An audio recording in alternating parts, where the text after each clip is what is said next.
بەڵ ڕاستە فەرمووی ئێمە هەمومان زۆر بین هەمومان پێکەوە بین کۆمەڵکارانە ئیشکەین و بەلاغی دینەکەمان بگەێنین کاریگەریمان باشترە بێ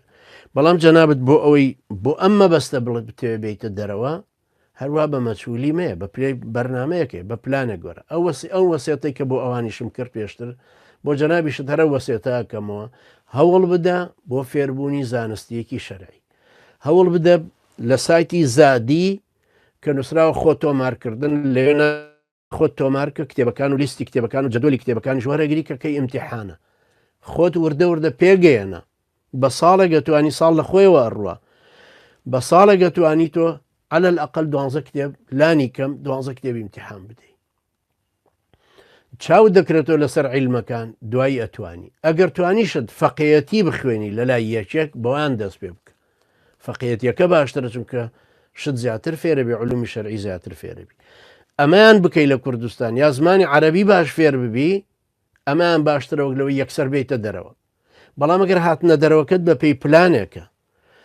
دەیتە دەرەوە چی لە سوودانە خوێنی لە مۆریتانیا خوێنی مەسەلەن ئەو دوانم بۆیە باس کرد چونکە هەردووچیان عیلمی عەرەبیەکە و زانستی شەرعی مەجالێکی زۆر بەرفراوانی تایە و خەڵک ئازادە تا ڕادێکی زۆر و علەمای بەڕێزیش لەو دوو شوێنە هەن و مەدارسی باشیش هەیە هەرچەنە شەهادەکەی بەداخەوە لە لای حکوومەتی تاغوتی کوردستانی تەبعاً لحکوومەتی تاغوتی حەیدەر عەبادی شەهادەکەی قبوڵ ناکرێت کە هەردووچیان تابعی ئێران لەبەر خاتری ئێران شەهادەی ئەوان قبوڵ ناکرد مع العلم شەهادەی سوودانی ئەترافی لە سۆربۆن پێکرێ لە ئۆکسفۆرد لە بەریتانیا ئەترافاتی پێکرێ یعنی شەهادەیەکی مەرموقی عالەمیە بەڵام لە هەمان کاتە لە کوردستان ئەترافی پێ ناکرێت بەڵام ئەتراف بە خوێندەکەی تورکیا ئەکرێت لە کاتەکەی مۆریتانیا مهمترە گومانی تیانە ئەگەر پلانت ئاواداناوە بچی بۆ ئەو وڵاتانە لەوێ بخوێنی بچۆ لەوێ باشتر فێرەبی شوێنێکی تریش باسەکەم بۆ گەنجە بە ڕێزانە کە ئەنوێ عیلمی شەرعی وەربگرن ئەندۆنیسیا وڵاتێکی دوورە وڵاتێکی عەجەمە بەڵام ئێحتیمام و خۆشەویستیان بۆ دینەکە و ئێحتیمامیان بە دینەکە زۆرە تەسەورکەن شوێن هەیە هی دراساتی ئەوێ 5 ساڵە خوێنی حافظ قورئانیش دەرەچی زمانی عەرەبیش فێرەبی یعنی کە تۆ تەخەڕوجت کردە لێ بە عەرەبی قسە لەگەڵەکەن زمانی عەرەبیەکەشت مسۆگەرەکەی علمە شەرعەکەش حیفزی قورئانیشت هەیە یعنی من دەو باوەڕێم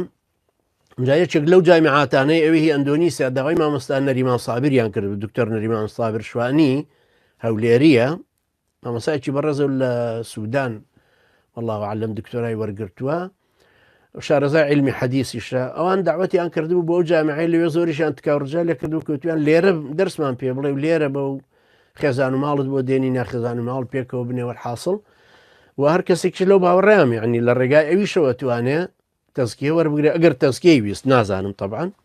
بەڵام پێم وایە مالیزیاش باشە مالیزیا بەڵام گرانە مەسروفی بەڵام ئەندۆنیسیا وڵاتێکی فەقیرە و عیلمەکەش لەوێ فێرەبی خەڵک ئێستا کە ئەڵێ علمی شەرعی یەکسەر ئەڵێ ئەزهەر قیمەتی نەماوە یا عەرەبستانی سعودی تەسیراتی نەماوە قیمەتی نەماوە ئەنجا ئینسان عەبودیەتێکی زۆرە چێژی لە سعودیە 4 کەس پێکەوە بن مخابرات دێڵە بۆچی پێکەوە نایڵە قسە بکەن پێکەوە والحاصل لەوێ حڕێتێکی زۆرتر دەبێت لە ئەندۆنیسیا والله تعالى عالم ئەنجا ئەگەر لە تورکیاش بتوانی بخوێنی ئەوەش یعنی فکرەیەکە مامۆستایانێکی بەڕێز هەن هی سووریان هی ڕۆژاوە هاتوون و لە تورکیا مەدرسەیان دامەزراندووە هەر کرمانجن یا کرمانجی خۆمانن لە باکوور لە باتمان مەسەلەن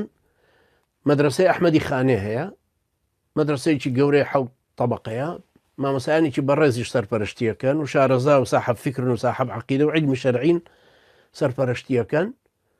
ئەتوانی بێی لەوێ بخوێنی على الأقل ساڵی یەکەم کە دێی بۆ تورکیا و لێ فەقێتێکە خوێنی چاوت دەکرێتەوە لەسەر ئەوەی کە